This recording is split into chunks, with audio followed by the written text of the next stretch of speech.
My name is Sarah Woodbury, and today we'll be talking about Gwenffrewi, an early Welsh saint.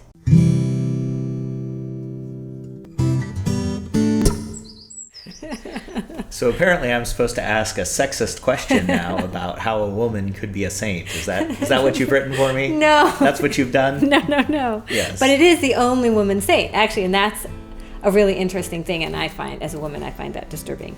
As far as I could tell, and in my potentially limited research, there are not good records of any other woman saint in this age of saints in Wales who founded a healing well in an abbey. There were other saints, but not with the lineage of Gwenffrewi. Still, the legend of Gwenffrewi follows a similar pattern to that of her male counterparts in that she was born noble from a distinguished family. After that, her story takes quite a dark turn. As was written down in the 12th century, she had a suitor who was enraged at her rejection of him to the point that he decapitated her.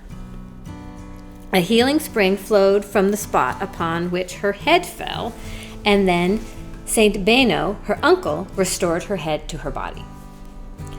After this miracle, Beno turned to her suitor, Caradog, who is described as leaning on his sword and unrepentant, called up to the heavens, and Caradog was struck down on the spot.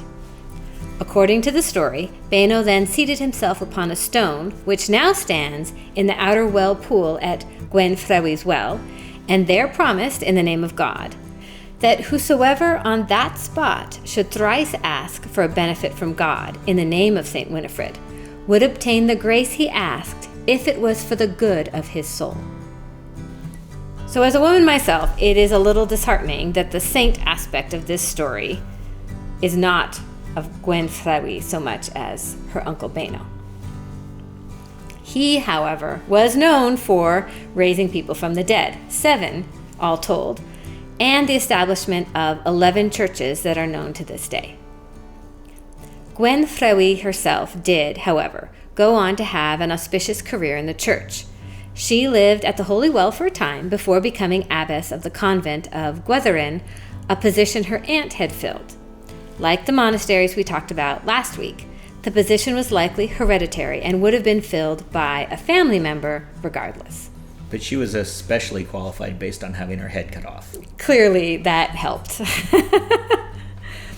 2 small pieces of an oak reliquary from the 8th century were discovered in 1991 and identified based on earlier drawings as belonging to her reliquary, which probably contained an article of clothing or another object associated with her rather than her bones. According to one scholar, the existence of this reliquary provides good evidence for her having been recognized as a saint very soon after her death, and may even be the earliest surviving testimony to the formal cult of any Welsh saint.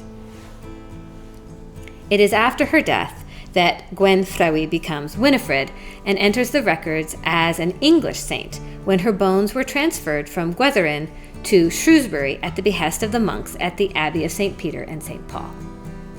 This story is memorialized in the Brother Cadfael novels by Ellis Peters, which I highly recommend. To top off this English appropriation of Welsh sanctity, an abbot from the same abbey in Shrewsbury later stole the bones of her uncle, St. Beno, and built a shrine for him at St. Peter and St. Paul too. Thus, in the Middle Ages, pilgrims visited her shrine in Shrewsbury more than her healing well. That said, the abbey at Shrewsbury was destroyed during the Reformation and Winifred's bones disappeared, but you can still visit the healing well for St. Gwenffrewi in Wales.